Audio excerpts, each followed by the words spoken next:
உங்களோட சொந்த பணத்தை யூஸ் பண்ணுறதுக்கு அடுத்தவன்கிட்ட போய் கெஞ்சி நிற்கிங்களே, உங்களுக்கெல்லாம் கேவலமா இல்லையா? நாங்கள் இப்போ அடுத்தவன்கிட்ட போய் கெஞ்சி நினைப்பீங்கன்னு சொன்னால், நீங்கள் இன்னடிக்கிற விஷயத்தில் அக்கௌண்ட் வச்சுருங்கன்னு, பேங்க்கில் அக்கௌண்ட் வச்சுருங்கன்னு, அப்போ அதுதான் நீங்கள் செஞ்சிட்ருக்கீங்க. உங்களோட சொந்த பணத்தை இவங்கள்ட்ட கொடுத்து போட்டு, அதுக்கு பிறகு அந்த பணம் சம்மந்தமாக நீங்கள் என்ன செய்கிறேன்னாலும் இவங்கள்கிட்ட போய் கெஞ்சிட்டு தான் நிற்கிங்க. வெக்கம் இல்லையா? இதுக்கு நல்ல உதாரணம் தான் இந்த ஃபோட்டோ. இந்த பேங்குங்கிற கன்செப்ட் உருவாக்கப்பட்டது உங்களோட பணத்தை பாதுகாப்பாக வைக்கங்கிற ஒரு பொய்யொன்றுக்கு மேலே தான். ஆனால் அதுக்கு பின்னால் அவங்க நிறைய பித்தலாட்டம் பண்ணிட்டு இருக்காங்க. ஒவ்வொன்று சொல்கிறேன். முதலாவது, நீங்கள் பேங்க்கில் வைக்கிற பணம் ஒன்றும் பேங்க்கிட்ட இல்லை. அதோட பேர் தான் fractional banking system. It means அவங்களோட பேங்க்கில் எவ்வளோ பேர் இன்வெஸ்ட் பண்ணாங்களோ அதில் ஜஸ்ட் 10% பணத்தை மட்டும் பேங்க்கில் வச்சுட்டு மிச்சம் 90% பணத்தை அவங்களோட அப்பம் வீட்டு பணம் மாதிரி செலவழிக்கலாம். அது ஆக்களுக்கு லோன் கொடுக்கலாம், அவங்க இன்வெஸ்ட் பண்ணலாம், அவங்க என்ன வேணுனாலும் செய்யலாம், அவங்க ஃபுல் ஃபண்ட் பண்ணலாம். அதுக்கு முதல் நீங்கள் பணம்னு சொல்லி கவர்மெண்ட் உங்களுக்கு தார அந்த பேப்பர் இதுதானே, அது முதலாவது ஒரு போலியான விஷயம் உண்டு. பேப்பரில் எந்த விதமான பேக்கிங்கும் இல்லாமல் பிரிண்ட் அடித்து தள்ளி தாரானுகள். அது அடுத்த ஜோக், அது சம்மந்தமாக நிறைய வீடியோ போட்டிருக்கிறேன். ஓகே, அது வேறு டாபிக். சரி, அப்படித்தான் பச்சை பொய்க்கு பேப்பரை எந்த விதமான பேக்கப்பும் இல்லாமல் சும்மா பொய்க்கு தாரானுகள்னு சொன்னாலும் அதையும் கொண்டு போய் இவன்கிட்ட கொடுத்து போட்டு அதுக்கும் கெஞ்சி தர்றீங்களே. சரி, அதையும் விடுவோமே. உங்களோட பணத்தை அவங்க எடுத்து ஃபுல் ஃபண்ட் ஒன்று பண்ணுறாங்க. சரி, அதையும் விடுவோம். ஆனால் உங்களோட பணத்தை நீங்கள் விட்ரோ பண்ண போனீங்கன்னு சொன்னால், எனத்துக்கு விட்ரோ பண்ணீங்கன்னு சொல்லி ஒரு 4 கேள்வி, ஒரு பெரிய அளவில் அமௌண்ட் ஒன்றை நீங்கள் விட்ரோ பண்ண போனீங்கன்னு சொன்னால், யார் அப்பம் விட்டு பணத்துக்கு அவங்க கேள்வி வைக்காங்க? உங்களோட பணம், ரைட்? உங்களோட பணத்தை நீங்கள் எப்போ வேணாலும் விட்ரோ பண்ணலாம். ஆனால் அவங்க கேட்பாங்க, என்னத்துக்கு நீங்கள் விட்ரோ பண்ணுறீங்க? என்ன உங்கள் அப்பம் விட்டு பணமா? ரெண்டாவது, விட்ரோ பண்ணக்குள்ள விட்ரோவல் சார்ஜ். யார வீட்டு பணம்? உங்களோட பணம். மூணாவது, ஒரு இடத்துலேருந்து இன்னொரு ஆளுக்கு நீங்கள் பணத்தை ட்ரான்ஸ்ஃபர் பண்ணீங்கன்னு சொன்னால் அதுக்கு ஒரு ஃபீஸ். எதுக்கு? உங்களோட பணத்துக்கு. வெக்கம் இல்லாமல் கொடுத்து தானே இருங்க நீங்கள் எல்லோரும். அதாவது பிரச்சனை இல்லை.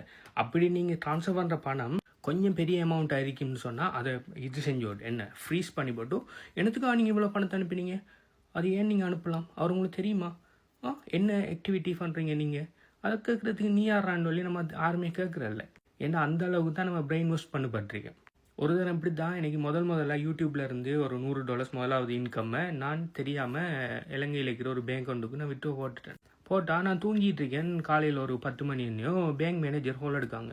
உங்களுக்கு இப்படி ஒரு வெளிநாட்டில் இருந்து யூஎஸ்ல இருந்து பணம் கொண்டு வந்திருக்கு, என்ன வழக்கம்? அது எனக்கு யூடியூப் சேனலில் இருந்து வந்திருக்கு. என்ன பிரச்சனைன்னு நான் ஒன்றுமில்லை, எங்கேருந்து நாங்கள் விசாரிக்கோம். அதுக்கப்புறம் நான் பேங்கை போய் செக் பண்ணால் $100 $20-30 ஏதோ சரியாக ஞாபகம் இல்லை, களவெடுத்துட்டு மிச்ச பேலன்ஸை போட்டிருக்காங்க. யாரை விட்டு பணம்? நான் ராப்பெல்லாம் கஷ்டப்பட்டு வீடியோ போட்டு அதில் இருந்து எப்பயோ அது எவ்வளோ வீடியோஸ் எல்லாம் போய் அது எவ்வளோ ரிக்வயர்மெண்ட்ஸ் எல்லாம் செஞ்சு ஒரு $100 ஒன்று எடுத்தால் அதை நோகாமல் இருந்துக்கிட்டு களவெடுக்கான எப்படி வேலை? அப்போ இது ஸ்கேம்னு இல்லாமல் என்னென்னு சொல்கிறதெல்லாம். அடுத்து குறிப்பிட்ட பேலன்ஸ் ஒன்று அவங்களோட இதில் அக்கௌண்ட் ஒன்று திறந்தால் குறிப்பிட்ட பேலன்ஸ் ஒன்று மெயின்டைன் பண்ணணும். அப்படி மெயின்டைன் பண்ணாடி அதுக்கு ஒரு ஃபீஸ்.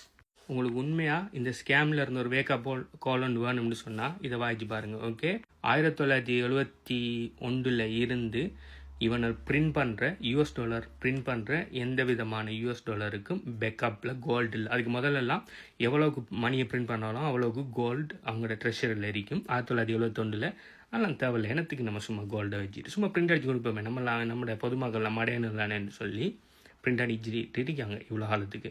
அதனால தான் நம்மளால் போன வருஷம் வாங்கின பொருளை இந்த வருஷம் அதே அமௌண்ட்டுக்கு வாங்கி எழுதில்லை. இது அதை விட குறைஞ்ச அளவான அமௌண்ட் பொருளை தான் நம்ம அடுத்த வருஷம் வாங்கலாம். நம்ம சொல்லுவோம் விலை கூடுன்னு. விலை ஒரு காலமும் கூட இல்லை. பச்சை பேப்பரை பிரிண்ட் அடித்து நம்மளோட பணத்திட பெருமதியை குறைச்சிட்டு போகிறாங்க.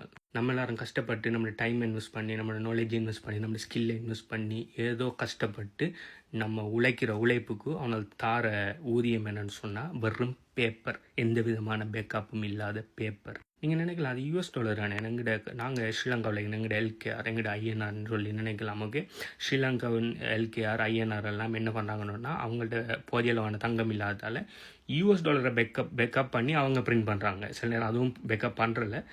இப்போ $, கோல்டை பேக்கப் பண்ணி அவங்க பிரிண்ட் பண்ணதால் நம்ம $, வச்சு நம்ம பிரிண்ட் பண்ணணும்னு சொல்லி ஸோ இப்படி ஒரு பெரிய ஒரு ஸ்கேம் ஒன்று உள்ளுக்கு நடத்திட்டு இருக்காங்க. ஓகே, அதனால தான் நீங்கள் உங்களோட பேப்பர் கரன்சியை இது மாதிரியான இந்த பேங்க்ஸுன்ற பேரில் நடத்துகிற இந்த கம்பெனிகளில் நீங்கள் ஹோல்ட் பண்ணிக்கணுன்னா ஏன் உங்களுக்கு போக வருஷங்கள் மூவாக என்னால் ரெண்ட் கூட அஃபோர்ட் பண்ண இல்லைன்னு சொல்லி நீங்கள் கவலைப்பட்டிருக்கிறதுக்கு காரணம் அதுதான். அதுக்கெல்லாம் சொல்யூஷனாக உருவாக்கப்பட்டது தான் இந்த பிட்காயின்.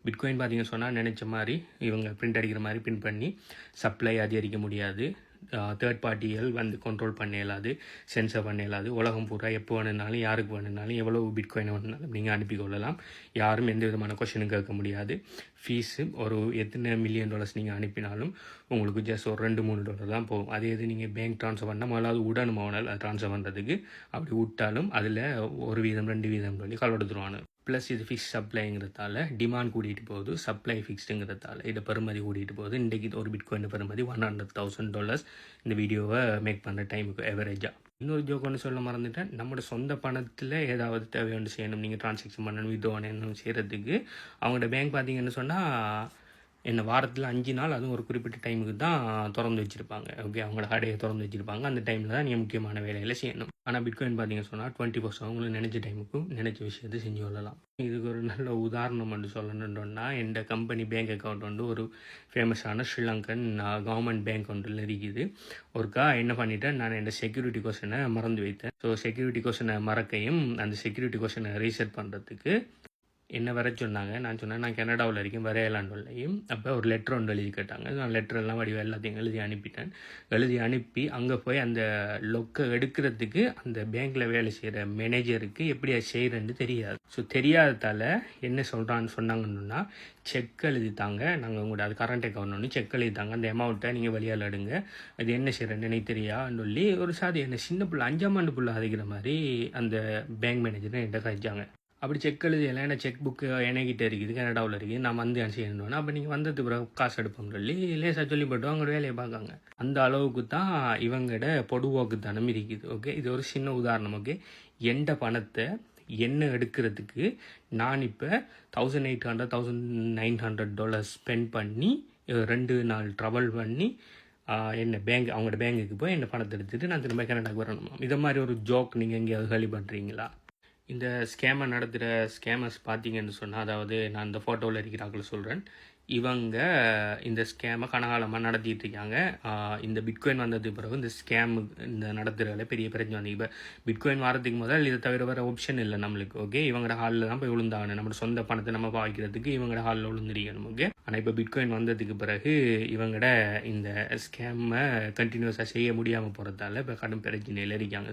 ஸோ முதலாவது உங்களோட சொந்த பணத்தை இது மாதிரி ஃபேக் பேப்பர் கரன்சியில் சேவ் பண்ணுறதை முதல்ல நிப்பாட்டுங்க. 2வது, அப்படி உங்களுடைய சொந்த பணத்தை ஒரு அன்றாட தேவைகளுக்கு வச்சிருக்கிறேன்ட்டு சொன்னாலும் இதை மாதிரி இந்த கள்ள கம்பெனிகளில், அதாவது என்ன ஃபோட்டோவில் இருக்கிற மாதிரியான கள்ள கம்பெனிகளில் போய் உங்களோட பணத்தை நீங்கள் போட்டு உங்களோட பணத்தை நீங்கள் எடுக்கிறதுக்கு இவங்கள்ட்ட கெஞ்சி தெரியாமல் உங்களோட பணத்தை வெலுவபிளான ரிலையபிளான யாராலையுமே ஹேக் பண்ண முடியாத எந்த விதமான மிடில் மேனும் இல்லாமல் ரன் ஆகிற இண்டிபெண்ட் நெட்வொர்க்கான பிட்காயினில் சேவ் பண்ணி உங்களோட வெல்த்தை நீங்கள் ப்ரொடெக்ட் பண்ணிக்கொள்ளுங்கள். நீங்கள் பிட்காயினில் சேவ் பண்ணுறதால உங்களோட அசெட்டும் க்ரோ ஆகும், உங்களோட பணத்தோட பெறுமதியும் லாங் டைமுக்கு கூட்டிகிட்டு போகும். 2வது, நீங்கள் எவ்வளோ பிட்காயின் வச்சிங்கன்னு சொல்லி நீங்கள் சொல்லாத வரைக்கும் யாரும் தெரிய மாட்டேங்கி. ப்ளஸ் நீங்கள் உங்களோட பணத்தை இன்னொரு ஆளுக்கு அனுப்புறதுக்கு நீங்கள் இவங்களை மாதிரி ஆக்கள்கிட்ட போய் கெஞ்சிட்டு நீங்கள் தேவையில்ல. ஓகே, ஏன் இது சேஃபான நெட்வொர்க் சொன்னால், இந்த பிட்காயின் உருவாகி 16 வருஷமாகுது, இன்னும் ஒரு ஆளால் கூட இந்த பிட்காயின் நெட்வொர்க்கை ஹேக் பண்ண முடியலை. இதை சொன்ன உடனே கொஞ்சம் பூமர் அங்கிள்ஸ் வந்து இருந்துக்கிட்டு விரட்டும் குவாண்டம் கம்ப்யூட்டர் விரட்டும் அது பிற வரைக்கும் உங்களோட பிட்காயினுக்கு ஜோக்குன்னு சொல்லுவாங்க. ஓகே, பிட்காயின் ப்ரைவேட் கீ பார்த்தீங்கன்னு சொன்னால் இது பிட்காயின் ப்ரைவேட் கீ. ஓகே, கம்பெனியோட பேங்க் கம்பெனியோட ப்ரைவேட் கீ இது. ஓகே, இதுதான் உங்களோட பாஸ்வேர்டு. அப்போ அங்கிள்ஸ், இப்போ குவாண்டம் கம்ப்யூட்டர் வந்து இதை ஹேக் பண்ணுறது குவாண்டம் கம்ப்யூட்டருக்கு ஈஸியாக இல்லை இதை ஹேக் பண்ணுறதுக்கு குவாண்டம் கம்ப்யூட்டருக்கு ஈஸியாக? ஓகே, முதலாவது குவாண்டம் கம்ப்யூட்டர் இதை ஹேக் பண்ணுற அளவுக்கு பவர் வாரன்னு சொன்னால் எத்தனையோ வருஷம் எடுக்கும். இப்போ இவங்க க்ரியேட் பண்ணின குவாண்டம் கம்ப்யூட்டர் பார்த்தீங்கன்னு சொன்னால் இதில் ஒரு அதாவது 100ல் ஒரு பங்கை கூட ஹேக் பண்ணுற அளவுக்கு இன்னும் அவங்க விருத்தி அடையலை. ஓகே, ஸ்டில் அவங்க இந்த ஃபுல் பிட்காயின் ஹேக் பண்ணுற அளவுக்கு அவங்க உருவாகினாங்கன்னு சொன்னால் உலகத்தில் இருக்கிற எதுவுமே சேஃப் இல்லை. உங்களோட பேங்க் அக்கௌண்ட்லேருந்து, உங்களோட சோஷியல் இன்சூரன்ஸ் நம்பர்லேருந்து, உங்களோட கிரெடிட் கார்டிலேருந்து ஒன்றுமே சேஃப் இல்லை. ஓகே, ஸோ இது இவ்வளோ பெரிய கீ ஹேக் ஆகணும், உலகத்திலே சேஃபஸ்டான நெட்வொர்க் பிட்காயின் இது ஹேக் ஆகணுன்னா வேறு எதுவுமே சேஃப் இல்லை. அதனால் அதுக்கு சான்ஸே இல்லை. ஓகே, அடுத்தது ஹேஷிங்கிற ஒரு விஷயம் ஒன்று இருக்குது. அது தெரிஞ்சுக்கின்னு சொன்னால் ஏன் குவாண்டம் கம்ப்யூட்டர்ஸால் இதை ஹேக் பண்ணலாங்கிறது உங்களுக்கு ஈஸியாக வழங்கும். பிட்காயின் ஹார்வெஸ்ட் சிஸ்டத்தில் பிட்காயின் சம்மந்தமாக எல்லா டீட்டெயில்ஸையும் போட்டிருக்கிறேன். 100% ஃப்ரீ. அது சம்மந்தமாக டீட்டெயில்ஸ் வேணும்னு சொன்னால் கீழே கமெண்ட்டில் ஏன் உங்களுக்கு அந்த சிஸ்டம் தேவைன்னு சொல்லி கமெண்ட் பண்ணுங்கள். ப்ளஸ் நீங்கள் இன்னும் இவங்களை நம்புறே இல்லையான்னு சொல்லி கீழே கமெண்ட் பண்ணுங்கள். பை.